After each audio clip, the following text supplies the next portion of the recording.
نحمده ونصلي على رسوله الكريم اما بعد فاعوذ بالله من الشيطان الرجيم بسم الله الرحمن الرحيم الف لام ميم صاد كتاب انزل اليك فلا يكن في صدرك حرج منه لتنذر به وذكرى للمؤمنين اتبعوا ما انزل اليكم من ربكم ولا تتبعوا من دونه اولیاء قلیلا ما تذکرون وکم من قریۃ اہلکناها فجاءها بأسنا بیاتا او هم قائلون فما كان دعواهم اذ جاءهم بأسنا الا ان قالوا انا كنا ظالمين فلنسألن الذين أرسل إليهم ولنسألن المرسلين فلنقصن عليهم بعلم وما كنا غائبين والوزن يومئذ الحق فمن ثقلت موازينه فأولئك هم المفلحون ومن خفت موازينه فأولئك الذين خسروا أنفسهم بما كانوا بآياتنا يظلمون وَلَقَدْ مَكَّنَّاكُمْ فِي الْأَرْضِ وَجَعَلْنَا لَكُمْ فِيهَا مَعَائِشَ قَلِيلًا مَا تَشْكُرُونَ صدق اللہ العظیم رب اشرح لي صدری ويسر لي أمری واحلل عقدة من لسانی يفقهوا قولی اللهم ربنا ألهمنا رشدنا وأعذنا من شرور أنفسنا اللهم أرنا الحق حقا وارزقنا اتباعه وأرنا الباطل باطلا وارزقنا اجتنابه اللهم وفقنا لما تحب وترضى وتقبل منا فإنك خير المتقبلين آمین یا رب العالمین۔ کل ہم ایک خاصی طویل مکی صورت میں سے گزر آئے ہیں، یعنی سورہ انعام، اور کچھ اندازہ ہو گیا ہے کہ مکی صورتوں کا اور مدنی صورتوں کا مضامین کا کیا فرق ہے، وہاں کیا موضوعات زیر بحث تھے اور یہاں کون سے موضوعات زیر بحث تھے۔ تو میں سمجھتا ہوں کہ یہ مناسب موقع ہے کہ میں اس سلسلے میں بعض باتیں اور بھی آپ کے گوش گزار کر دوں۔ پہلی بات تو نوٹ کیجئے کہ قرآن مجید کا 2/3 مکی صورتوں پر مشتمل ہے، مدنی صورتیں صرف 1/3 بنتی ہیں۔ پھر یہ کہ مکی صورتوں کے کچھ مشترک مضامین جو ہے، بنیادی مضمون جس پر سب سے زیادہ تفصیلی مباحث آتے ہیں وہ ہے ایمان۔ لیکن ایمان کے اگر 3 ہم حصے کر لیں، ایمان باللہ یعنی توحید، ایمان بالآخرہ یعنی ایمان بالمعاد بعث بعد الموت، پھر اخروی زندگی، اور ایمان بالرسالت، تو ہمیں ایک تقسیم یہ نظر آتی ہے کہ پہلے 4 سال کے عرصے کے دوران جو صورت نازل ہوئی ان میں زیادہ زور آخرت پر ایمان پہ ہے۔ انذار، حضور کا مشن شروع وہیں سے ہوا ہے، یا ایھا المدثر قم فانذر، خبردار کر دیجئے انہیں کہ بھول میں مت رہنا، زندگی صرف یہی زندگی نہیں ہے کہ کھاؤ پیو عیش کرو اور بات بس ختم، بلکہ ایک ایک شے کا حساب اللہ تعالیٰ تم سے لے گا، تمہیں پلٹ کر جانا ہے اس کے پاس، یہ انذار۔ اس کے بعد جو درمیانی 4 سال کی صورتیں ہیں، 12 سال تقریباً بنتے ہیں یہ مکی دور کے، ان میں زیادہ مضمون توحید کا ہے، ویسے سب آئیں گے لیکن زیادہ ایمفیسس توحید پر، اور جو آخری 4 سالوں کے مضامین ہیں، 4 صورتیں ہیں، ان میں رسالت کا مضمون زیادہ زوردار انداز میں ہے۔ ایک بات اور نوٹ کر لیجئے کہ اس کے ساتھ دوسرا مضمون جو چلتا ہے مکی صورتوں میں وہ ہے کچھ تاریخی واقعات، لیکن ان کے بھی 2 انداز مختلف ہیں۔ ایک ہے انباء الرسل، انباء جمع ہے نبا کی، نبا کہتے ہیں بہت بڑی خبر کو، یہ وہ خبریں ہیں کہ جو سابقہ رسول بھیجے گئے قوموں کی طرف اور قوموں نے ان کی دعوت کو رد کر دیا تو اس کی پاداش میں وہ قومیں ہلاک کر دی گئی، نسیا منسیہ ختم کر دی گئی، نام و نشان مٹا دیا گیا، کالم یغنوا فیہا، ایسے ہو گئے جیسے کبھی تھے ہی نہیں۔ یہ 6 رسولوں کا تذکرہ اس سلسلے میں قرآن میں آتا ہے تکرار اور اعادے کے ساتھ، اور وہ اس لیے کہ ان لوگوں کے ناموں سے اہل عرب واقف تھے، یہ سب کے سب عرب ہی کے ارد گرد کے علاقے میں یہ رسول بھیجے گئے تھے۔ یہ جب آج ہم پڑھیں گے وہ مضمون تو میں مزید اس کی وضاحت کر دوں گا۔ ایک انداز ہے قصص النبیین، انبیاء کے واقعات و واقعات، ان کا رنگ بالکل اور ہے. انبیاء کی سیرتیں، ان کا کردار، ان کے محاسن، ان کے محامد، ان کی سیرت اور کردار کے جو اعلیٰ پہلو ہیں ان کو نمایاں کیا گیا. تو انباء الرسل اور قصص النبیین یہ ہیں ان کے مین علیحدہ علیحدہ ٹاپکس، دو حصے ہیں اس کے. مزید یہ کہ کچھ اور شخصیات کا بھی تذکرہ جو ہے سبق آموز انداز کے اندر مل جائے گا، حضرت لقمان کا مل جائے گا، کچھ اور قوموں کے حالات مل جائیں گے، لیکن بیسک یہ ہے انباء الرسل اور قصص النبیین. پھر یہ کہ ان صورتوں میں بھی جو جوڑوں کی شکل ہے عام طور پر آپ دیکھیں گے کہ اس میں ایک نسبت یہ نظر آئے گی کہ جو دو صورتیں ایک جوڑے کی شکل میں ہیں ان میں سے ایک میں انباء الرسل زیادہ ہوں گے، دوسرے میں قصص النبیین کا انداز زیادہ ہوگا. اور دوسرے یہ کہ ایک مضمون ہے التذکیر بآلاء اللہ، اللہ کی نعمت و خلاقی، اس کی عظمت، اس کے حوالے سے ایمان کی دعوت. یہ شاہ ولی اللہ دہلوی کی اصطلاحات ہے التذکیر بآلاء اللہ، اللہ کی نعمتیں، اللہ کے احسانات، اللہ کی قدرتیں، اللہ کی خلاقی، اللہ کی صنعائی، اس کے مختلف جو بھی دنیا میں مظاہر ہیں ان کے حوالے سے نصیحت کرنا. اور ایک التذکیر بایام اللہ، ایام اللہ سے مراد وہی دن ہے جن میں بڑی بڑی قوموں کے ہلاک کیے جانے کے فیصلے ہوئے. تو یہ بھی ہوگا کسی ایک صورت میں تذکیر بآلاء اللہ ہوگا تو دوسرے میں تذکیر بایام اللہ ہوگا. جو صورت ہم پڑھ چکے ہیں سورہ انعام، اس میں ایک تو یہ کہ تذکیر بآلاء اللہ تھا، کسی قوم پر عذاب کا تذکرہ نہیں آیا، کل ہم پڑھ چکے ہیں پوری صورت. حضرت ابراہیم کا تذکرہ بھی ہوا تو اس انداز میں نہیں ہے بلکہ وہ قصص النبیین کے انداز میں، ان کی ذاتی عظمت، ان کی ذاتی شخصیت. البتہ یہ سورہ اعراف جو ہے اس میں دوسرا پہلو نمایاں ہوگا، وہ آپ کے سامنے آج آ جائے گا. آئیے اب ہم بسم اللہ کرتے ہیں. الف لام میم صاد، یہ سورہ مبارکہ ان حروف مقطعات سے شروع ہو رہی ہے اور دو صورتیں ہیں جن کے شروع میں 4 حروف مقطعات آئے ہیں. اس سے پہلے سورہ بقرہ، سورہ آل عمران دونوں میں الف لام میم 3 حروف تھے. یہاں الف لام میم صاد، آگے چل کر ایک آئے گی الف لام میم را. کتاب انزل الیک، اے نبی ایک کتاب ہے جو آپ پر نازل کی گئی ہے. فلا یکن فی صدرک حرج منہ، تو اس کی وجہ سے آپ کے سینے میں کوئی تنگی نہیں ہونی چاہیے. یعنی جو آپ کو فکر لاحق ہے اور جو آپ کو صدمہ ہے کہ یہ قوم ایمان نہیں لا رہی، آپ کی ذمہ داری انہیں ایمان پر لے آنا نہیں ہے،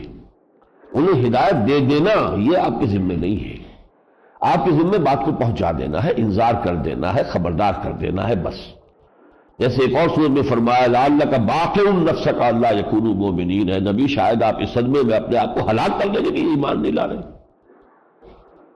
لتنذر بہ، آپ کا کام ہے کہ اس کے ذریعے سے انذار کر دیں، خبردار کر دیں. اور ذکریٰ للمؤمنین، اہل ایمان کے لیے یہ ایک یاد دہانی ہے، نصیحت ہے.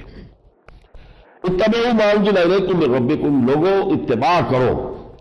اس چیز کا جو تمہارے رب کی طرف سے تم پر نازل کیا گیا. ولا تتبعوا من دونہ اولیاء، اور اس کے سوا اور جو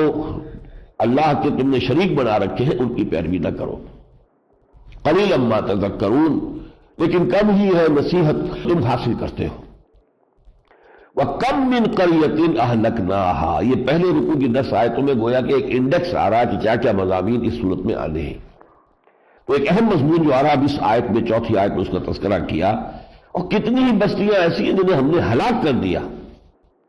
فَجَاءَهَا بَأْسُنَا بَيَاتًا وَهُمْ قَائِلُونَ، تو ان پر ہمارا عذاب آ دھمکا اس وقت جب کہ وہ راتوں کو سوئے ہوئے تھے یا دن کے وقت قیلولہ کر رہے تھے. فما کان دعواہم، تو پھر اس کے بعد ان کا قول اس کے سوا کچھ نہ رہا. اذ جاءہم باسنا، جبکہ ان پر ہمارا عذاب آ دھمکا. الا ان قالوا انا كنا ظالمین، کہ انہوں نے کہا کہ واقعتاً ہم ہی ظالم تھے، ہم ہی گمراہی میں تھے. اب جو آیت آ رہی ہے وہ بہت اہم ہے فلسفے کے اعتبار سے، اور اس پر اشارے پہلے بھی میں کرتا رہا ہوں. شہادت الناس کی ذمہ داری. فَلَنَسْأَلَنَّ الَّذِينَ أُرْسِلَ إِلَيْهِمْ وَلَنَسْأَلَنَّ الْمُرْسَلِينَ، ہم پوچھ کر رہیں گے ان سے بھی جن کی طرف ہم نے رسول بھیجے. قوم عاد کی طرف ہود کو بھیجا تو قوم عاد سے پوچھیں گے ہود نے تمہیں ہمارا پیغام پہنچا دیا تھا یا نہیں، اور ہود سے پوچھیں گے تم نے پیغام پہنچا دیا تھا یا نہیں، اور پھر قوم سے کہیں گے جب تمہیں پیغام پہنچ گیا تھا تو تمہارا طرز عمل کیا تھا. یہ محاسبہ دونوں کا ہونا ہے، رسول کا بھی اور رسول کی امت کا بھی. فَلَنَسْأَلَنَّ الَّذِينَ أُرْسِلَ إِلَيْهِمْ وَلَنَسْأَلَنَّ الْمُرْسَلِينَ، رسولوں سے بھی ہم پوچھیں گے، رسول بھی تو ہمارے بندے ہی ہیں، ان پر ایک ذمہ داری ہے جو ہم نے عائد کی تھی۔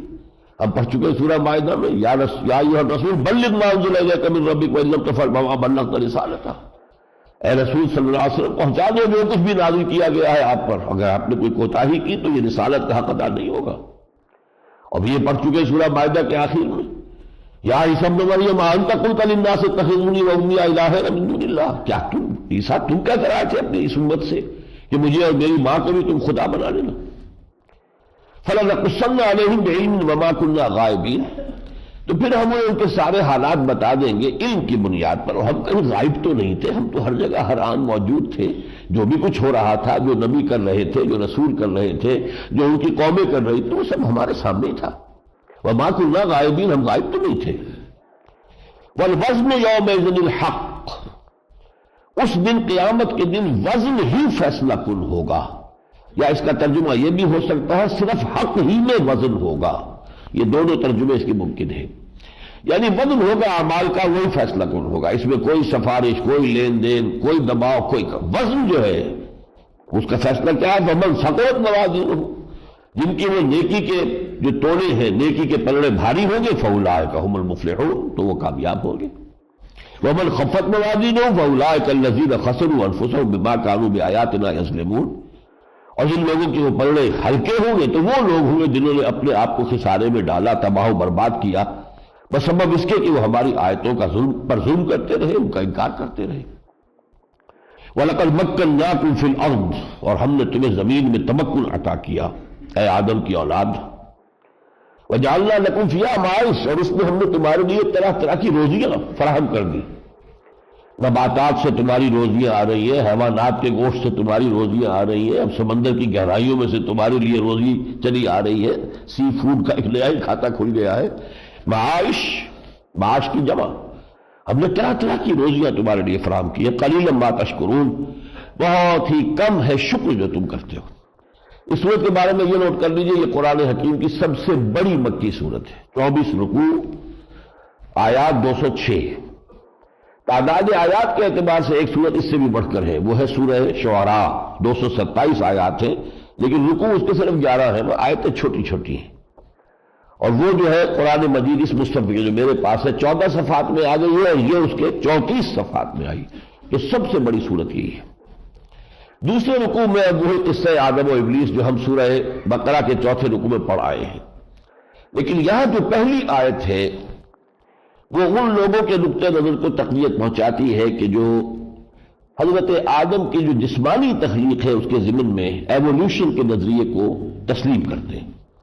قرآن مجید میں یہ دونوں طرح کی آیات آپ کو ملتی ہیں، اور کچھ لوگوں کے لیے ادھر سے استدلال ہے، ادھر سے۔ میں اس وقت کوئی ایوولوشن کا نہ آپ کو درس دینا چاہتا ہوں، نہ اس پر اپنے خیالات کا قائل کرنا چاہتا ہوں، لیکن جہاں جس چیز کو تقویت نظر آئے گی وہ بتا دوں گا۔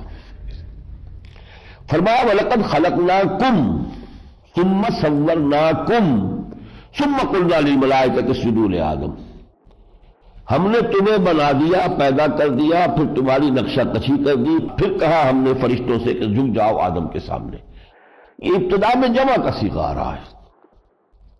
ایک فرد آدم کی تخلیق کے بجائے اسپیشیز کوئی جو ہے وہ پہلے وجود میں آئی ہے، لیکن جمع کا صیغہ ہے۔ وَلَقَدْ خَلَقْنَاكُمْ وَصَوَّرْنَاكُمْ، تمہیں بنا دیا، تمہاری تصویر کشی کر دی، تمہارے نقش و نگار بنا دیے۔ ثُمَّ قُلْنَا لِلْمَلَائِكَةِ اسْجُدُوا لِآدَمَ فَسَجَدُوا إِلَّا إِبْلِيسَ، پھر کہا ہم نے فرشتوں سے کہ جھک جاؤ آدم کے سامنے، تو جھک گئے سب کے سب سوائے ابلیس کے۔ لَمْ يَكُن مِّنَ السَّاجِدِينَ، ایک تو یہ نقطہ اس میں جو ہے اضافی ہے۔ دوسرا نقطہ یہ ہے کہ وہاں بھی تھا کہ اس نے انکار کیا سجدے سے، لیکن یہ کہ وہاں وضاحت نہیں تھی کیوں کیا، یہاں اس کی وضاحت ہے۔ قال انا خیر منہ خلقتنی من نار وخلقتنی من طین، ابلیس نے کہا کہ میں اس سے بہتر ہوں آدم سے، اے اللہ تو نے مجھے آگ سے پیدا کیا ہے اور اس کو تو نے خاک سے پیدا کیا، گارے سے پیدا کیا ہے، یہ حقیر شے ہے، انرٹ شے ہے گارا، آگ جو ہے اس میں حرکت ہے، اس میں جوش ہے، خروش ہے، تو میں تو اس سے بنا ہوا۔ باقی اس کے بعد پھر وہی کچھ ہے کہ پھر اس سے کہا گیا کہ اتر جاؤ، اور لیکن اس نے مہلت مانگی پھر کہ اب مجھے مہلت دے دے پروردگار، تو میں ثابت کر دوں گا کہ یہ جو آدم کو تو نے مقام دیا ہے یہ اس کا حقدار نہیں تھا، اور اس کی جو اولاد ہے وہ شکر نہیں کرے گی تیرا۔ ثم لآتینہم قال فبما اغویتنی، جب اللہ نے اسے دے دی مہلت ٹھیک ہے تمہیں قیامت تک کے لیے، اس کی زندگی جو ہے اس وقت سے لے کر قیامت تک ہے. قال فبما اغویتنی، اس نے کہا پروردگار جو تو نے مجھے گمراہ کیا ہے، ذلیل کر دیا ہے،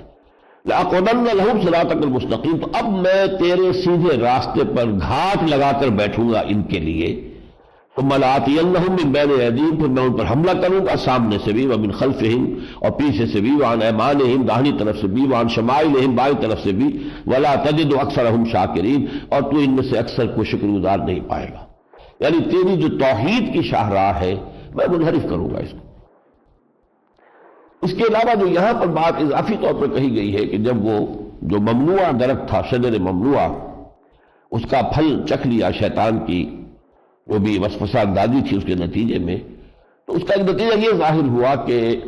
حضرت آدم اور حوا دونوں کو اپنی برہنگی کا احساس ہوا، برہنہ ہو گئے.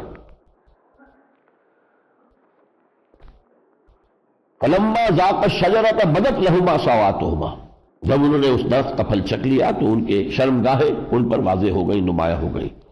وطفقا یخصفان علیہما من ورق الجنہ، پھر وہ اس جنت باغ کے پتوں کو گانٹھ کر سی کر اپنے لیے سطر پوشی کا اہتمام کرنے لگے. اب اس میں ایک مطابقت سی ہو جاتی ہے کہ اگر جو عام جو احساس ہے انسان کی پیدائش کا، جو سائنٹیفک جو ملحدانہ سائنس ہے، بعض چیزیں ایسی ہوتی ہیں کہ ان کی بعض باتیں بھی آ کر یہاں پر مل جاتی ہیں. مثلا یہی بات سب سے بڑی ملی ہوئی ہے کہ سائنس نے بھی یہی کہا کہ انسان کی تخلیق اسی کلے سے ہوئی ہے، کرسٹ آف دی ارتھ سے ہوئی ہے، یہی سے بنا ہے. اور قرآن بھی یہی کہتا ہے یہی سے پیدا کیا ہم نے، اسی خاک سے. تو آخر جہاں تک اینڈ ریزلٹ ہے اس میں تو واضح ہو گیا کہ ایک ہی ہے. اب کیسے ہوا اس میں ہو سکتا ہے کہ اس میں فرق ہو. اسی طرح یہ کہ یہ احساس شروع میں انسان کو شاید احساس نہ ہو، لیکن جیسے جیسے شعور پیدا ہوا تو اس کو احساس ہوا کہ یہ مجھے اپنے جسم کے کچھ حصوں کو ڈھانپ کے رکھنا چاہیے. اور ظاہر بات ہے کہ ابھی نہ کپڑا تھا، نہ کچھ اور تھا، نہ اس کے تمدن ابھی، نہ اس کی تہذیب ابھی ایسی تھی، نہ ٹیکنالوجی تھی، تو کیا شے تھی جو ڈھانپنے کے لیے ہو سکتی تھی. اپنا سطر کو، جسم کے جس حصے کو ڈھانپنا چاہتے تھے تو سوائے اس کے کہ پتوں کو گانٹھے کسی طریقے سے اور اس سے اپنا سطر ڈھانپے. وہاں بھی ذکر ہے سورہ بقرہ میں کہ انہوں نے اللہ تعالیٰ سے کچھ کلمات سیکھ لیے جس کی بنا پر انہوں نے توبہ کی اور اللہ نے ان کی توبہ قبول کر لی. یہاں وہ کلمات دیے گئے ہیں، قالا ربنا ظلمنا انفسنا وان لم تغفر لنا وترحمنا لنکونن من الخاسرین. جو انہوں نے کہا آدم و حوا نے، اے رب ہمارے، ہم نے اپنی جانوں پر ظلم کیا، ہم نے زیادتی اپنے اوپر کی ہے، تیرے حکم کو توڑ کر، تیرے حکم سے سرتابی کر کے، شیطان کے اغوا اور وسوسہ اندازی کو قبول کر کے ہم نے اپنے اوپر ظلم ڈھایا ہے. اور اگر تو نے ہمیں بخش نہ دیا اور ہم پر رحم نہ فرمایا تو ہم تو بہت ہی گھاٹے میں اور خسارے والوں میں سے رہ جائیں گے.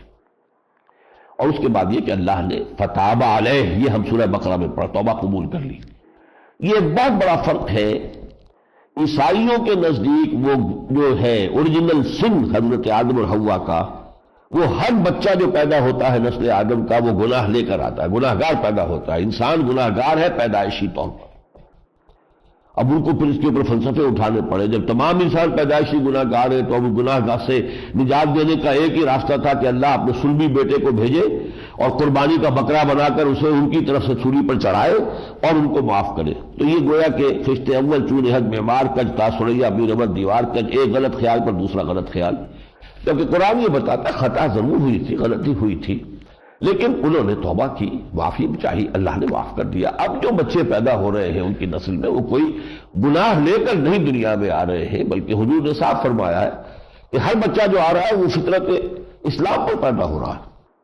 کل مولود یولد علی الفطرہ وابواہ یحودانہ او یمجسانہ او ینصرانہ. ہر بچہ جو پیدا ہوتا ہے نسل آدم کا وہ تو در حقیقت اسلام کی فطرت لے کر آتا ہے. یہ تو اس کے والدین یا اسے یہودی یا مجوسی یا نصرانی بنا لیتے ہیں. یہ سیکنڈری ہے ان کے انوائرمنٹل جو اس کے اوپر ایفیکٹ ہوتے ہیں، ورنہ فطری طور پر ہر انسان مسلمان ہے.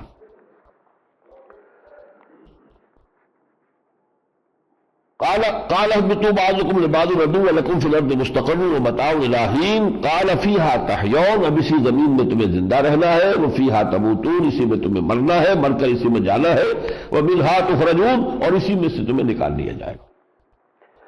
اس کے بعد یہ جو تیسرا رکوع ہے اس میں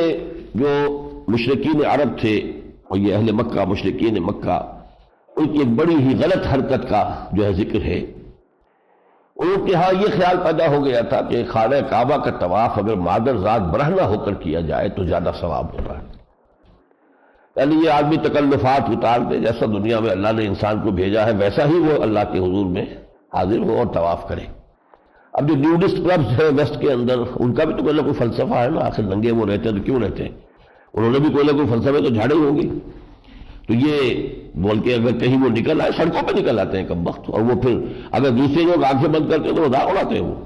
تو صورتحال تو یہ ہے، تو یہ ان کے ہاں بھی یہ تھا کہ مادر ذات برہنہ عورتیں اور مرد طواف کرتے تھے، اس کے اوپر تنقید ہوئی، اس کو روکا گیا ہے۔ وَإِذَا فَعَلُوا فَاحِشَةً قَالُوا وَجَدْنَا عَلَيْهَا آبَاءَنَا، جب وہ فاحش ایک فوق شرکت کر رہے ہیں انہیں روکا جاتا تو کہتے ہیں ہمارے آباء و اجداد ایسے کرتے آئے ہیں، وَاللَّهُ أَمَرَنَا بِهَا، اللہ نے ہمیں اس کا حکم دیا ہے، یعنی چونکہ ہمارے آباء و اجداد کرتے آ رہے ہیں تو یقیناً اللہ نے اس کا حکم دیا ہوگا۔ قُلْ إِنَّ اللَّهَ لَا يَأْمُرُ بِالْفَحْشَاءِ، کہہ دیجئے اللہ تعالیٰ جو ہے بے حیائی کا حکم نہیں دیتا۔ تقولون علی اللہ ما لا تعلمون، کیا تم اللہ پر وہ بات جو ہے منسوب کر رہے ہو اللہ کی طرف جس کا تمہیں کوئی علم نہیں ہے۔ قل امر ربی بالقسط واقیموا وجوہکم عند کل مسجد وادعوہ مخلصین لہ الدین، یہ تو ہر جو نماز کا وقت آئے یا تمہارے طواف کا وقت آئے تو تم اپنے رخ سیدھے کر لو اور اللہ کو اسی کی عبادت خالص کرتے ہوئے کہہ کے پکارو۔ یا بنی آدم خذوا زینتکم عند کل مسجد، جب بھی کبھی نماز کے لیے حاضری ہو تو عبادت کے لیے آؤ تو اپنی زینت لباس جو ہے وہ لے کر آؤ۔ وَكُلُوا وَاشْرَبُوا وَلَا تُسْرِفُوا، کھاؤ پیو اسراف کرو، اسراف نہ کرو، انہ لا یحب المسرفین۔ اب یہ چونکہ بعض اوقات جو ہمارے ہاں جو خانقاہی نظام اور رہبانیت کا نظام آ جاتا ہے، اکثر دنیا کے مذاہب میں پیدا ہوا، چاہے وہ بدھ مت ہو، ہندو مت ہو، جین مت ہو، عیسائیت میں آیا ہے، کرسچین مناسٹسزم تو ایک بہت بڑا ادارہ رہا ہے دنیا میں، ان کا یہ قول بن جاتا ہے کہ دنیا کی لذتوں سے بالکل کنارہ کش ہو جائے، سیلف انیہیلیشن، اپنے نفس کو تو کچل دو، نفس کی کوئی خواہش پوری نہ کرو۔ اسلام نے اس کی تعلیم نہیں دی، لا رہبانیت فی الاسلام، بلکہ تعلیم دی ان لنفسک علیک حقا، تمہارے نفس کا بھی تم پر حق ہے، اس نفس کو بھی اس کے حقوق ادا کرو، اور جو بھی طریقہ ہے جائز طریقے سے کما کر اگر تمہیں اچھا کھانے کو ملتا ہے اچھا کھاؤ، اچھا پہن سکتے ہو اچھا پہنو۔ تو بڑی پیاری آیت آئی ہے یہاں پر یہ اس طرح کے تصور کی نفی کرنے کے لیے کہ گویا کہ اچھا کھانا بھی شاید تقویٰ کے منافی ہے، اچھا پہننا بھی تقویٰ کے منافی ہے، اگر جائز ذریعے سے ہے اور باقی فرائض ادا کرتے ہوئے یہ ہو رہا ہے، یہ نہیں کہ آپ نے باقی فرائض چھوڑ دیے اور لگے ہوئے کمائی میں اچھے سے اچھا کھانے، وہ نہیں، آپ نے باقی دینی فرائض و ذمہ داریاں بھی ادا کر رہے ہیں، اور پھر اگر اللہ نے آپ کو سہولت بھی دی ہے، قُلْ مَنْ حَرَّمَ زِینَةَ اللَّهِ الَّتِی أَخْرَجَ لِعِبَادِهِ، کہیے ان سے کس نے حرام کی ہے زینت اللہ نے جو بنائی ہے اپنے بندوں کے لیے، وَالطَّیِّبَاتُ مِنَ الرِّزْقِ، اور پاکیزہ کھانے کس نے حرام کیے ہیں، قُلْ هِیَ لِلَّذِینَ آمَنُوا فِی الْحَیَاةِ الدُّنْیَا، کہہ دیجئے کہ یہ تو دنیا کی زندگی میں بھی اللہ تعالیٰ نے اہل ایمان کے لیے پیدا کیے ہیں، کفار کو بھی اجازت دے دی ہے، دسترخوان کھلا کر دیا ہے، لیکن اصل تو اللہ نے اپنے وفادار بندوں کے لیے خالصۃ یوم القیامہ، اور قیامت کے دن تو خالص انہی کے لیے ہو جائیں گے، پھر کفار کا کوئی حصہ رہے گا ہی نہیں نعمتوں کے اندر۔ کذالک نفصل الآیات لقوم یعلمون، اسی طریقے سے ہم اپنی آیات کی وضاحت کرتے ہیں ان لوگوں کے لیے جو جاننا چاہیں۔ اس کے بعد آئی ہے وہی آیت جو وہاں بھی آئی تھی، اما یاتینکم منی ھدی فمن تبع ھدای فلا خوف علیہم ولا ھم یحزنون، یا بنی آدم اما یاتینکم رسل منکم یقصون علیکم آیاتی، اے آدم کی نسل جب بھی تمہارے پاس آئیں گے رسول میری جانب سے میری آیات تمہیں سناتے ہوئے، فمن اتقى واصلح، تو جس نے تقوی کی روش اختیار کی اور اصلاح کر لی، فلا خوف علیہم ولا ھم یحزنون، تو ان کے لیے نہ کوئی خوف ہوگا نہ وہ حزن سے دوچار ہوں گے، والذین کذبوا بآیاتنا واستکبروا عنہا، اور جو لوگ ہماری آیات کا انکار کریں گے اور تکبر کی بنیاد پر انہیں ریجیکٹ کر دیں گے، اولئک اصحاب النار ھم فیہا خالدون، وہ جہنمی ہوں گے اس میں ہمیشہ ہمیشہ رہیں گے۔ اس کے بعد یہ 3 رکوع ایسے ہیں اس سورہ مبارکہ کے، اس میں کچھ مکالمات دیے گئے ہیں، اہل جنت اہل دوزخ جب فیصلے ہو چکے ہیں قیامت کے، اور اہل جنت جنت میں چلے جائیں گے، اہل دوزخ دوزخ میں چلے جائیں گے، اور یہ بھی معلوم ہوتا ہے کہ ان کے مابین ایک فصیل ہی ہوگی، بس ایک حجاب سا ہی ہوگا۔ یہ غالباً ابتدائی اسٹیج ہے اہل جنت کا، جبکہ ابھی وہ جو اپنے بہت اعلیٰ جنتوں میں ان کا جانا ہے وہ مرحلہ ابھی نہیں آیا ہے، وہی ہے، اور درمیان میں جو فصیل ہوگی اس میں کچھ جیسے برجیاں ہوتی ہیں اس میں کچھ لوگ ہوں گے، یہ لوگ کون ہوں گے؟ اعراف والے لوگ ہوں گے، یہ وہ ہوں گے جن کی نیکیاں اور برائیاں برابر برابر ہو گئی، دونوں پلڑے کھڑے ہیں، تو اب کیا کریں؟ نہ یہ جنت میں جانے کے مستحق اور نہ یہ دوزخ میں جانے کے مستحق۔ تو وہ ان کو اس فصیل کے اوپر جو جھروکے بنے ہوئے ہیں برجیاں، وہاں پر بیٹھا دیا جائے گا تاکہ ادھر بھی دیکھیں ادھر بھی دیکھیں۔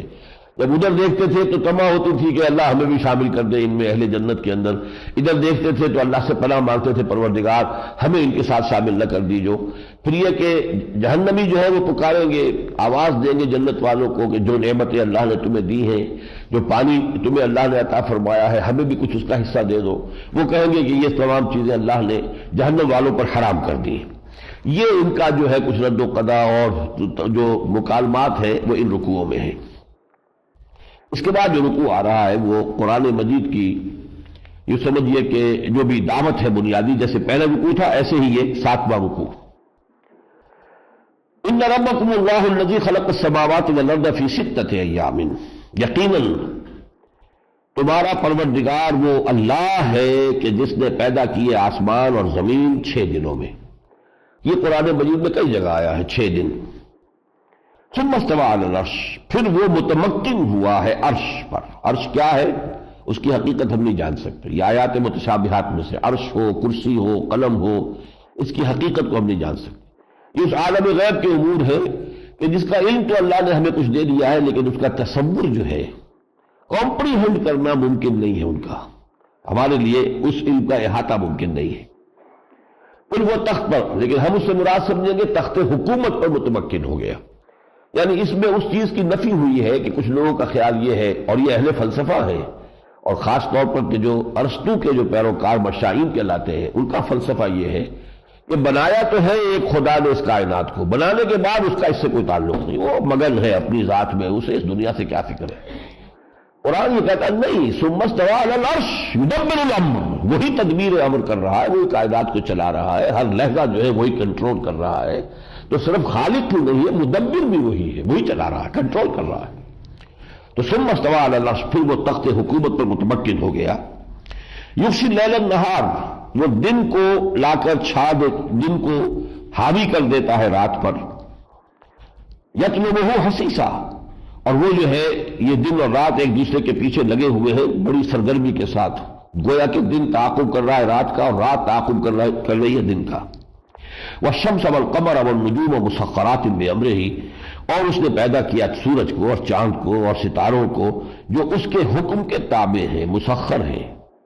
وہ خالق بھی ہے اور اسی کے حکم اور بنائے ہوئے قانون کے مطابق یہ تمام اجرام سماویہ گردش میں ہے۔ الا لہ الخلق والامر، یہ آیت بہت اہم ہے، یہ چھوٹا سا ٹکڑا، آگاہ ہو جاؤ، خلق بھی اسی کا کام ہے، امر بھی اسی کا کام ہے۔ اب اس کے دو مفہوم لیے گئے، ایک عام مفہوم تو یہ ہے کہ امر کے معنی حکم دینا، پیدا بھی اس نے کیا، حکم بھی وہی دیتا ہے، یہ بھی بالکل ساتھ ہے، جس نے پیدا کیا ہے اسی کو حکم دینے کا اختیار ہے، جو اس کائنات کا خالق ہے اسی کا حکم چلنا چاہیے۔ لیکن اس کا مفہوم اور وسیع تر بھی ہے، اصل میں یہ دو عالم ہے ایک دوسرے سے بالکل متمیز، جدا گانا، ڈسٹنکٹ۔ ایک عالم امر ہے، اس میں اللہ کے احکام کی تنفیذ ہوتی ہے تو آنے واحد میں ہو جاتی ہے، اس میں کوئی ٹائم نہیں لگتا۔ انما امرہ اذا اراد شیئا فانما یقول له کن فیکون، نو ٹائم ایلیمنٹ واٹس ایور۔ عالم خلق میں ٹائم ایلیمنٹ ہے، بچہ جو ہے رحم مادر میں 9 مہینے لیتا ہے، اپنی وہ جو شکل اس کی بنتی ہے، وقت لگتا ہے اس میں، تخلیق ہو رہی۔ درخت کا یہ جو بھی آپ نے آم کی گٹھلی لگائی تھی وہ اس کے درخت بننے میں وقت لگے، ٹائم ایلیمنٹ از دیئر۔ اسی لیے یہاں فرمایا تھا کہ ان ربکم اللہ الذی خلق السماوات والارض فی 6 ایام، 6 دنوں میں، 6 دن سے مراد ہمارے دن نہیں ہے، قرآن مجید میں اللہ نے 50,000 سال کا بھی ایک دن بتایا ہے، اور عام حالات میں کہا ان یوما عند ربک کالف سنۃ مما تعدون، تمہارے رب کا ایک دن تمہارے حساب سے 1000 برس سال کا ہوتا ہے۔ تو اب یہ ملینم ہم کہہ سکتے ہیں آج کی اصطلاح میں، 6 ملینمس کے اندر اس کائنات کی تخلیق ہوئی، ایک ایک دن لاکھوں سالوں کا ہو سکتا ہے، لیکن بہرحال ٹائم ایلیمنٹ ہے۔ لیکن عالم امر میں کوئی ٹائم ایلیمنٹ نہیں، اور یہ نوٹ کر لیجئے عالم امر سے متعلق ہے ملائکہ کا معاملہ اور ارواح انسانی کا۔ روح انسانی آنے واحد میں یہاں سے عرش معلیٰ تک پہنچ سکتی ہے، کوئی ٹائم نہیں لگے گا اس میں، نو ٹائم عرصے ہو۔ جبرائیل عرش سے یہاں ایک آنے واحد میں پہنچ سکتے ہیں، اس لیے کہ ان دونوں کا تعلق امر سے، عالم امر سے۔ لیکن اس دنیا کے اندر ہر چیز کے اندر وقت کا ایک وقت ہے جو لگتا ہے، اور ایک فرق میں آپ کو بتا چکا ہوں کہ عالم خلق میں کسی شے سے کسی شے کی تخلیق ہوتی ہے۔ مٹی سے انسان بنایا، آگ سے جن بنائے، ایک سے دوسری شے بن رہی ہے، اور عالم امر میں ایکس نہیں لو، کریشن ایکس نہیں لو، عدم محض سے وجود میں آ جاتا، کوئی شے ہے نہیں اور کن اور وجود میں آ گئی۔ تو ان دونوں چیزوں کو ذہن میں رکھیں کہ یہ دو عالم ہیں جداگانہ، عالم امر، عالم خلق، لیکن دونوں کا اختیار مطلق اللہ کے ہاتھ میں۔ الا لہ الخلق والامر تبارک اللہ رب العالمین، بہت بابرکت ہے ذات باری تعالی جو تمام جہانوں کی رب ہے، پروردگار اور مالک اور آقا ہے۔ ادعوا ربکم تضرعا وخفیہ، تو نتیجہ کیا ہے؟ پکارا کرو اپنے رب کو، دعا کیا کرو اس سے گڑ گڑاتے ہوئے، تضرع کے ساتھ، عاجزی کے ساتھ، اور خفیہ چپکے چپکے، دکھاوے کے لیے نہیں کہ بیٹھے مسجد میں لمبے دعا مانگ رہے تاکہ لوگ دیکھ لیں، یہ تو بڑا پہنچا ہوا لگتا ہے کہ اس کی تو دعا ہی ختم نہیں ہو رہی۔ یہ دعا پبلک میں بہت مختصر مانگنی چاہیے، لمبی لمبی دعائیں حضور سے ہرگز ثابت نہیں ہے۔ اور پھر پبلک کی دعا میں رونا کوئی نہیں، حضور ذاتی اپنی عبادت میں تہجد میں روتے تھے آپ، اور ایسی آواز آپ کے سینے سے نکلتی تھی جیسے ہانڈی جو ہے وہ چولہے کے اوپر چڑھی ہوئی، وہ کھدمت کھدمت جب ہوتی ہے کہ جب اس کے اندر وہ ابل رہا ہوتا ہے پانی، ویسی آواز آپ کی سینے سے مبارک، لیکن پبلک میں کبھی نہیں ہوا۔ تو یہ جو ہے معاملہ، ادعوا ربکم تضرعا وخفیہ، چپکے چپکے دل ہی میں، تمہارا پروردگار سنتا ہے، دل میں بھی بات کرو اس سے۔ انہ لا یحب المعتدین، وہ حد سے بڑھنے والوں کو پسند نہیں کرتا۔ ایک موقع پر ایسا ہوا تھا، صحابہ تھے کسی جنگ میں جا رہے تھے، تو کچھ لوگوں نے زور زور سے پکارنا شروع کیا، تو حضور نے فرمایا کہ دیکھو تمہارا رب دھیمی آواز کو بھی سنتا ہے، معاذ اللہ وہ بہرا نہیں ہے کہ تمہیں چیخ چیخ کے ہی اس کو پکارنا ہو۔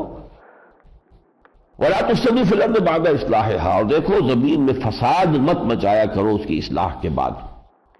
یہ جو اصلاح اور فساد کا سلسلہ ہے یہ ہمیشہ چلتا رہا ہے، انبیاء آئے، اصلاح ہو گئی، پھر فساد آ گیا، پھر نبی آئے، انہوں نے اصلاح کر دی، پھر فساد ہو گیا۔ یہ فساد، وہ جو کہا ہے کہ یہ تو ازل سے تا امروز یہ جو جنگ چلتی رہی ہے، اور یہ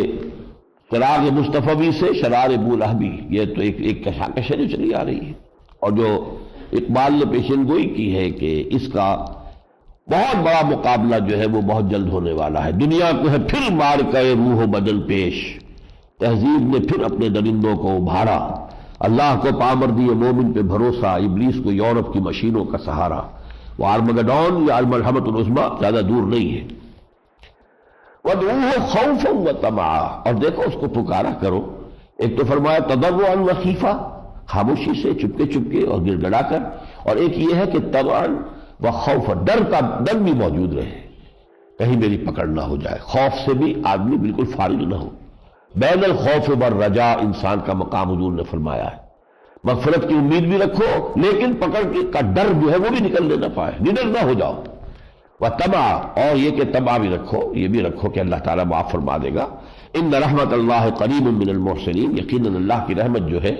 جو نیکوکار بندے ہیں ان کے قریب ہے۔ وَهُوَ الَّذِي يُرْسِلُ الرِّيَاحَ بُشْرًا بَيْنَ يَدَيْ رَحْمَتِهِ، اور وہی ہے جو ہواؤں کو بھیجتا ہے بشارت دیتے ہوئے اپنی رحمت کے آگے آگے۔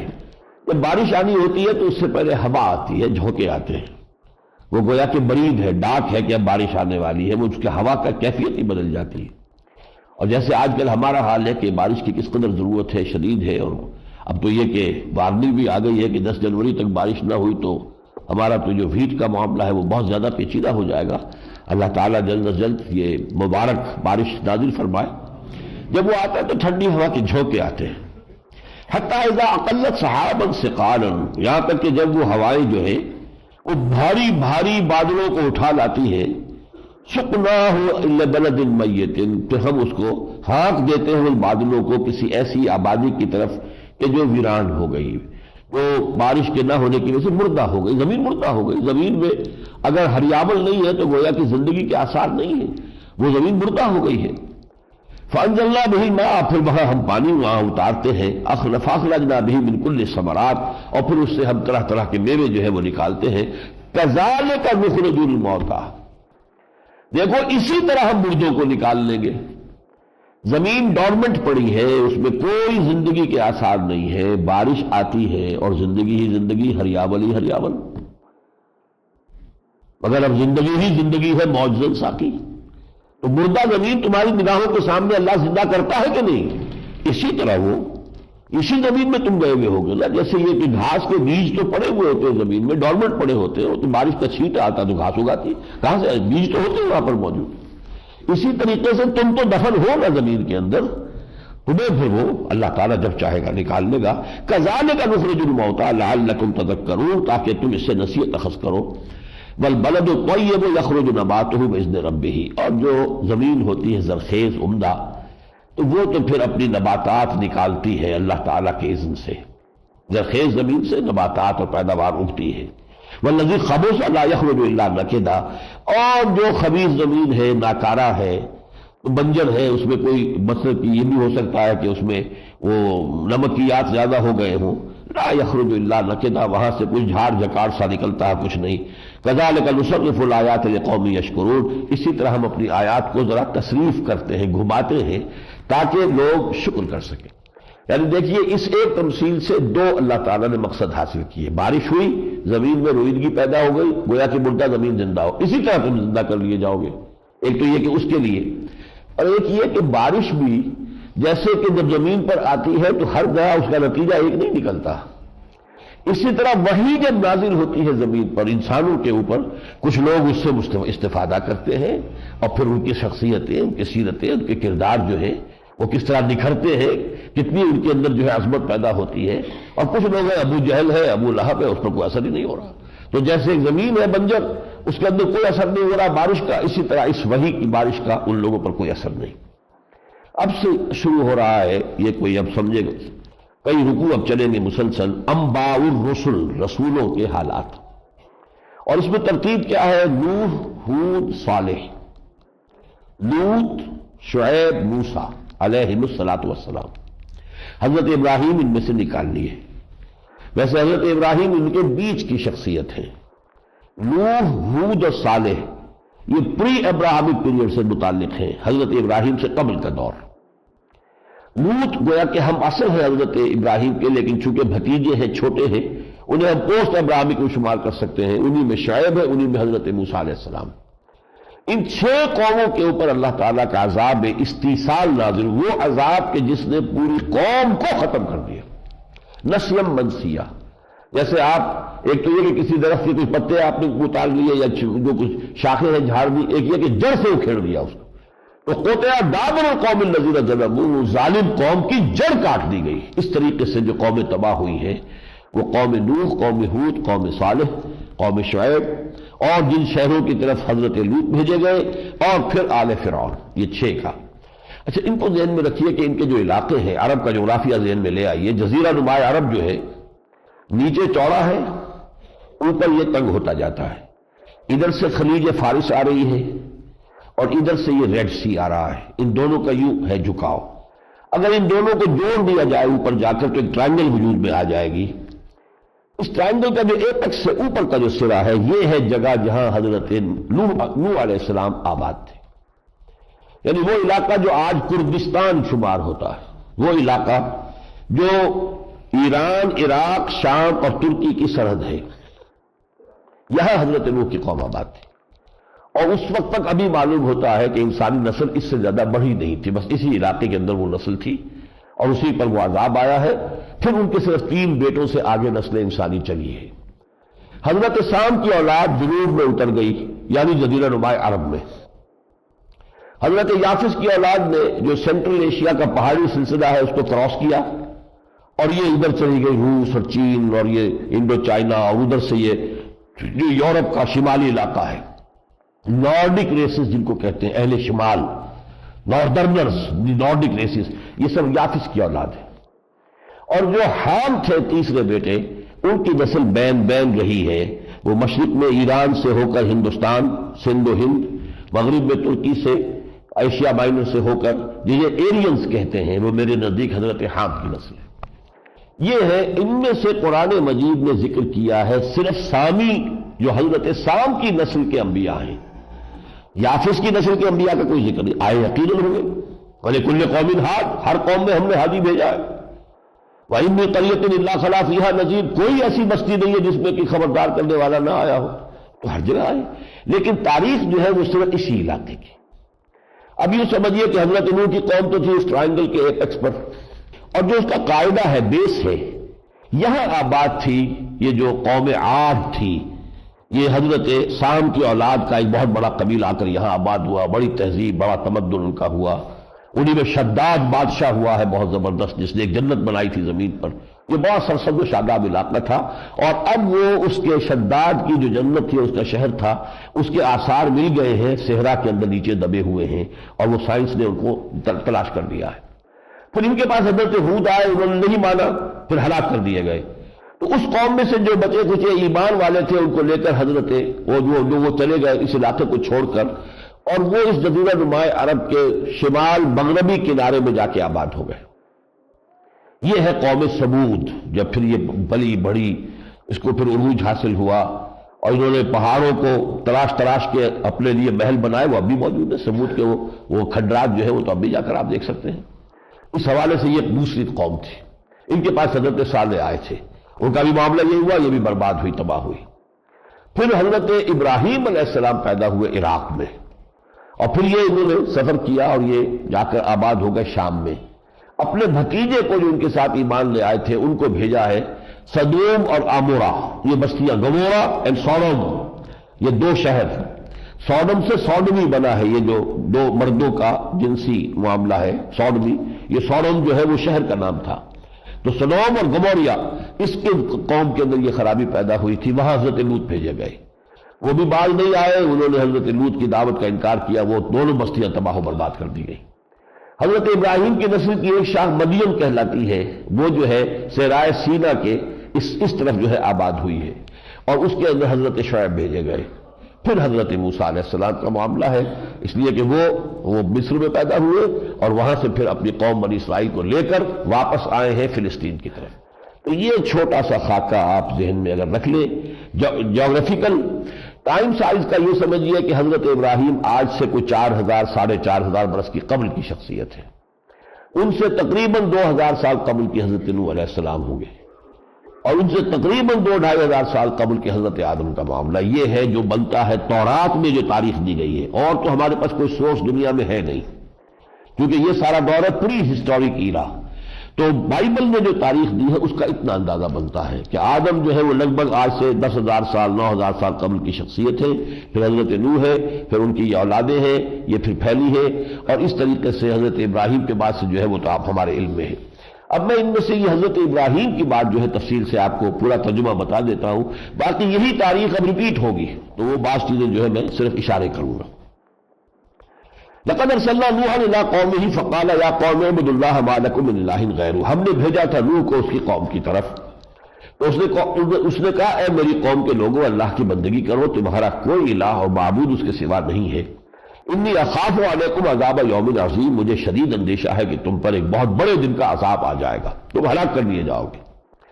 قال الملأ من قومه انا لنراک فی ضلال مبین، اس کی قوم نے یہ کہا، اس کے سرداروں نے، کہ اے نوح ہم تو دیکھتے کہ تم کہیں بھٹک گئے ہو، سٹھیا گئے ہو، شاید معلوم ہوتا ہے تمہارا دماغ خراب ہو گیا، جیسے حضور کو بھی مجنون کہا گیا تھا، مجنون، یا ایھا الذی نزل علیہ الذکر انک لمجنون۔ تو انا لنراک فی ضلال مبین، قال یا قوم لیس بی ضلالۃ، انہوں نے کہا میری قوم کے لوگوں، مجھے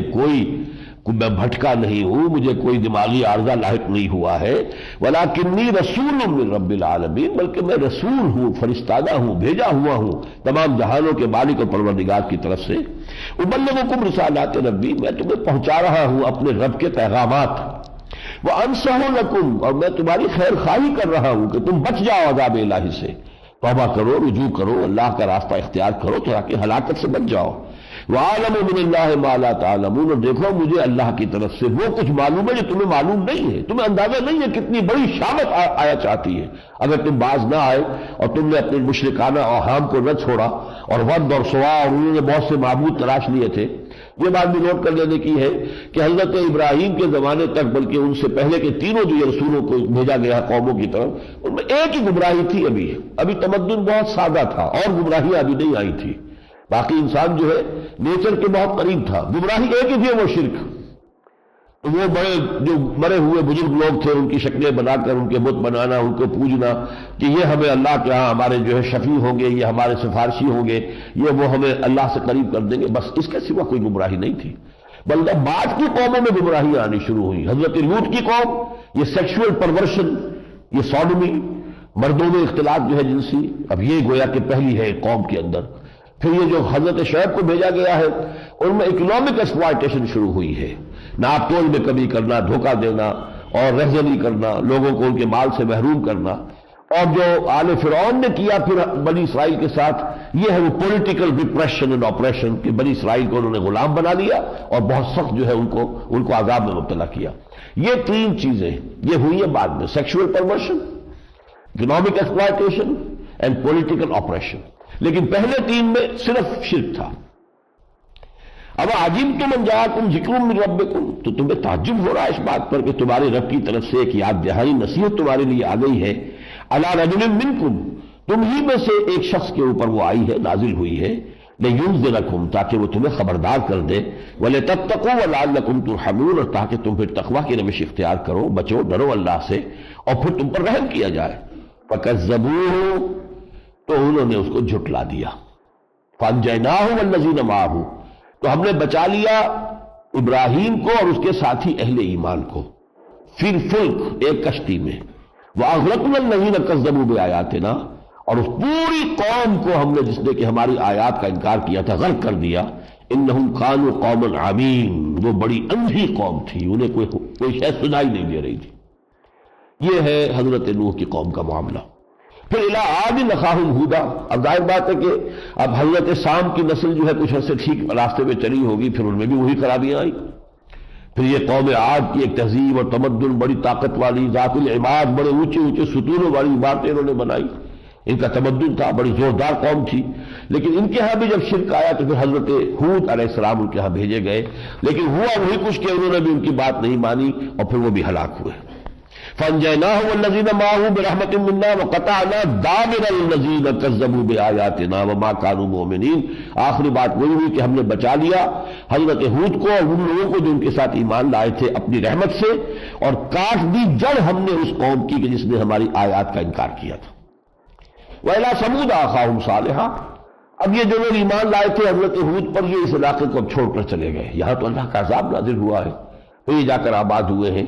یہ جو مدینے سے راستہ جاتا ہے تبوک کی طرف، اس کے درمیان میں یہ علاقے آتے ہیں، سمود کا علاقہ ہے یہاں۔ یہ پھر ان کو ترقی اللہ نے دی، بہت دنیا کے اندر ان کو نعمتیں دی، لیکن ان کی تاریخ بھی یہی ہوئی پھر کہ یہ بھی تباہ و برباد ہوئے، یہ اپنے گھروں کے اندر ان پر عذاب آیا اور یہ ختم کر دیے گئے۔ وَلُوطًا، اور لوط کو ہم نے بھیجا، اس قال لقوم، یہ جیسے میں بتا دوں بھتیجے ہیں حضرت ابراہیم کے، حضرت ابراہیم ہی پر ایمان لائے، حضرت ابراہیم کے ساتھ انہوں نے ہجرت کی عراق سے شام تک، لیکن یہاں سے پھر حضرت ابراہیم نے انہیں بھیج دیا ہے صدوم اور گمورہ کی بستیوں کی طرف، جو یہ ڈیڈ سی ہے اس کے ساحل پر یہ دو شہر آباد تھے، بہت آباد تھے، بہت خوشحال تھے، اس لیے کہ ایک انٹرسیکشن تھا تجارتی شاہراہیں، تجارتی شاہراہ یمن سے آ کر جو جاتی تھی شام کی طرف، اور تجارتی شاہراہ کے جو عراق سے آتی تھی اور مصر کو جاتی تھی، ان کا انٹرسیکشن یہ جگہ تھی، لہذا ان کے لیے تو ہر طرح کی جو ہے وہ وہاں پہ عیش تھے، لیکن یہ کہ ان میں یہ خرابی پیدا ہوئی، خاص طور پر شرک بھی پیدا ہوا، لیکن یہ بھی۔ وَلُوطًا إِذْ قَالَ لِقَوْمِهِ أَتَأْتُونَ الْفَاحِشَةَ، اور لوط کو ہم نے بھیجا، اور یاد کرو جب اس نے کہا اپنی قوم سے، کیا تم ایک بے حیائی کا ارتکاب کر رہے ہو، مَا سَبَقَكُم بِهَا مِنْ أَحَدٍ مِنَ الْعَالَمِينَ،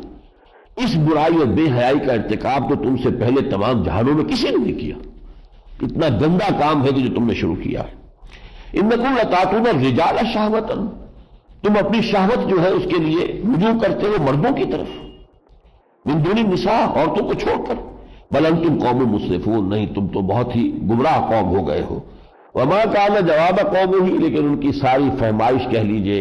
اور نصیحت کہہ دیجئے، سب کا جواب کیا ملا؟ الا ان قالوا اخرجوہم من قریتکم، نکالو ان کو، یہ لوط کو اور ان کے گھر والوں کو یہاں سے اپنی بستی سے، انہم اناس یتطہرون، یہ بڑے پاک باز لوگ ہیں، یعنی یہ کہ ان کے لیے یہ جو سب کی ناک کٹ گئی ہو تو وہ جو ناک والا جو ہے دکو بن کر رہ جاتا ہے، اور تمام بلیوں کی جو ہے دم کٹ جائے تو جو دم والی جو ہے وہ پھر ان میں عجیب نظر آئے گی، تو یہ لوگ جو ہے بڑے پاک باز بنے پھرتے ہیں، نکال بار کرو۔ فانجیناہ واہلہ، تو ہم نے اس کو نجات دی اور اس کے گھر والوں کو، ایک شخص بھی ان دونوں شہروں میں سے حضرت لوط پر ایمان نہیں لایا، ان کی اپنی بیوی بھی نہیں، وہ بھی پیچھے رہ گئی، الا امرأتہ، اس کے گھر والوں میں سے بھی ان کی بیٹیاں تھیں، ان کو لے کر انہیں حکم ہو گیا تھا یہاں سے نکل جاؤ، بیوی جو ہے کانت من الغابرین، وہ پیچھے رہنے والوں ہی میں سے ہو گئی، اس لیے کہ اس کی ہمدردیاں اپنی قوم کے ساتھ تھیں۔ معلوم ہوتا ہے کہ اس حضرت لوط تو در حقیقت یہاں کے رہنے والے نہیں تھے، یہ تو حضرت ابراہیم کے ساتھ آئے تھے عراق سے اور شام سے، تو یہاں پر آ کے انہوں نے کوئی شادی کی ہے اس قوم میں سے، تو اس قوم کے ساتھ ہی وہ عورت جو ہے وہ رہی ہے، انہی کے ساتھ روابط رہے ہیں، تو وہ انہی کا ساتھ انجام ہوا ہے۔ وَأَمْطَرْنَا عَلَيْهِمْ مَطَرًا فَانظُرْ كَيْفَ كَانَ عَاقِبَةُ الْمُجْرِمِينَ، اور پھر ہم نے ان کے اوپر ایک بارش برسائی، پتھراؤ ہوا بہت سخت۔ اب بھی ان کے کھنڈرات جو ہے بحر اسود کے تہہ کے اندر موجود ہیں، یہ چونکہ بالکل ساحل کے ساتھ تھے تو اس کے ساتھ ہی وہ ڈھہتے چلے گئے ہیں ڈیڈ سی کے اندر، اور شاید اسی لیے ڈیڈ سی اس کا نام۔ الی مدین اخاہم شعیبہ، یہ مدین جو ہے اصل میں بیٹے تھے حضرت ابراہیم کی تیسری بیوی بھی تھی قطورہ، ایک حضرت حاجرہ جن سے حضرت اسماعیل، حضرت سارہ جن سے حضرت اسحاق ہے، پھر ان کے بیٹے جو ہے حضرت یعقوب ہیں، ایک بنو قطورہ سے شادی کی تھی تیسری، اور ان کے 6-7 بیٹے تھے جن میں سے ایک مدین بھی تھے۔ یہ جا کر آباد ہو گئے ہیں، یہ جو خلیج عقبہ آتی ہے جس کے آگے سرے پر وہ ایلات کی بندرگاہ ہے، جس کا بلاکیٹ کیا تھا صدر ناصر نے، تو 67 کی جنگ شروع ہوئی تھی، ایلات کی بندرگاہ، اس خلیج عقبہ کے داہنی طرف مشرق میں یہ جا کر آباد ہو گئے، تو ان کو بھی بہت ترقی حاصل ہوئی، قوم بڑی خوشحال ہوئی، لیکن ان کے ہاں پھر یہی ہوا، وہی جو میں نے کہا تھا تجارتی شاہراہیں دونوں گزرتی تھی اس علاقے سے، تو اس میں ان کو کاروبار سے انہوں نے فائدہ اٹھایا، لیکن دھوکہ، بے ایمانی، چوری، ڈاکہ اور لوگوں کو کم تولنا، کم ناپنا، یہ ساری خرابیاں پیدا ہوئی شرک کے علاوہ۔ وَإِلَىٰ مَدْيَنَ أَخَاهُمْ شُعَيْبًا، اور مدین کی طرف ہم نے ان کے بھائی شعیب کو بھیجا، قَالَ يَا قَوْمِ اعْبُدُوا اللَّهَ مَا لَكُم مِّنْ إِلَٰهٍ غَيْرُهُ، انہوں نے بھی یہی کہا ہے میری قوم کے لوگوں اللہ کی بندگی کرو، تمہارا کوئی الہ اس کے سوا نہیں ہے۔ قَدْ جَاءَتْكُم بَيِّنَةٌ مِّن رَّبِّكُم، دیکھو تمہارے پاس تمہارے رب کی طرف سے واضح تعلیم آ گئی ہے۔ فَأَوْفُوا الْكَيْلَ وَالْمِيزَانَ، دیکھو پیمانہ پورا کیا کرو جب بھی تم دو، اور میزان جو ہے وہ پوری تول جو ہے پورا ہونا چاہیے۔ وَلَا تَبْخَسُوا النَّاسَ أَشْيَاءَهُمْ، اور لوگوں کو ڈنڈی مار کر یا کم تول کر، کم ناپ کر ان کا مال کم نہ کیا کرو۔ وَلَا تُفْسِدُوا فِي الْأَرْضِ بَعْدَ إِصْلَاحِهَا، زمین میں فساد نہ بچاؤ۔ ذَلِكُمْ خَيْرٌ لَكُمْ إِن كُنتُم مُّؤْمِنِينَ، یہی تمہارے لیے بہتر ہے اگر تم مانو۔ وَلَا تَقْعُدُوا بِكُلِّ صِرَاطٍ، اور ہر راستے کے اوپر مورچہ بند ہو کر نہ بیٹھ جاؤ، ڈاکہ دہی کے لیے بھی، اور یہ کہ جو لوگ ایمان لا رہے تھے ان کو بھی روکنے کے لیے۔ یہ ساری ان کی تعلیم جو ہے وہ ہوئی ہے، لیکن ان کا حال بھی یہ ہوا کہ پوری قوم نے ان کی بات کو رد کر دیا، لیکن یہ کہ بہرحال پھر وہ قوم ہلاک کر دی گئی۔ وقال الملأ الذين كفروا من قومه لئن اتبعتم شعيبا انكم اذا لخاسرون، اور جو اس قوم کے سردار تھے انہوں نے اپنی قوم سے کہا کہ دیکھو اگر تم نے شعیب کی بات مانی اور اس کے پیچھے چلے تو تم تو خسارے والے ہو جاؤ گے۔ فاخذتهم الرجفة فاصبحوا في دارهم جاثمين، تو ایک زلزلہ آیا، اس زلزلے نے ان سب کو ہلاک کر دیا، وہ اپنے گھروں کے اندر اوندھے پڑے رہ گئے۔ الذین کذبوا شعیبا کأن لم یغنوا فیہا، جن لوگوں نے شعیب کی تکذیب کی تھی، انہیں جھٹلایا تھا، ان کا انکار کیا تھا، وہ ایسے ہو گئے جیسے کبھی تھے ہی نہیں، آباد ہی نہیں تھے۔ الذین کذبوا شعیبا کانوا هم الخاسرین، جن لوگوں نے شعیب کی تکذیب کی وہی تباہ و برباد ہوئے۔ فتولی عنہم، تو شعیب نے پیٹھ موڑی، وہاں سے روانہ ہوئے۔ وقال یا قوم لقد ابلغتکم رسالات ربی ونصحت لکم، حسرت کے ساتھ انہوں نے کہا ہے میری قوم، میں نے تو تمہیں اپنے رب کے پیغامات پہنچا دیے تھے، میں نے تمہاری خیر خواہی کا حق ادا کر دیا تھا۔ فکیف آسیٰ علی قوم کافرین، پھر اب میں کیسے افسوس کروں، تمہارا جو انجام ہوا ہے تو کافروں کے انجام پر میں افسوس کیسے کروں۔ اب یہ یہاں پر مضمون وہ آ رہا ہے جو سورہ انعام میں ہم پڑھ چکے تھے کہ ہمارا یہ قاعدہ رہا ہے کہ جب کسی رسول کو ہم بھیجتے ہیں تو اس قوم کو کچھ سختیوں میں مبتلا کر دیتے تھے، تاکہ عیش کے اندر جو ہے اگر سوئے ہوئے تو کون سنے گا بات ان کی، لیکن ذرا یہ کہ پیٹ بھرا ہوا ہو تو آدمی نہیں سنتا، ذرا پیٹ خالی ہو تو شاید کسی کی بات سنی لے، تو کوئی قحط آ گیا، کوئی اور مصیبت آ گئی۔ لیکن یہ کہ جب قوم کا جو ہے خمیر اتنا مردہ ہو جائے کہ ان کے اندر اصلاح کی کوئی گنجائش باقی نہ رہے، تو اس قسم کی تنبیہات سے بھی انہیں کوئی فائدہ نہیں ہوتا۔ وما ارسلنا فی قریۃ من نبی الا اخذنا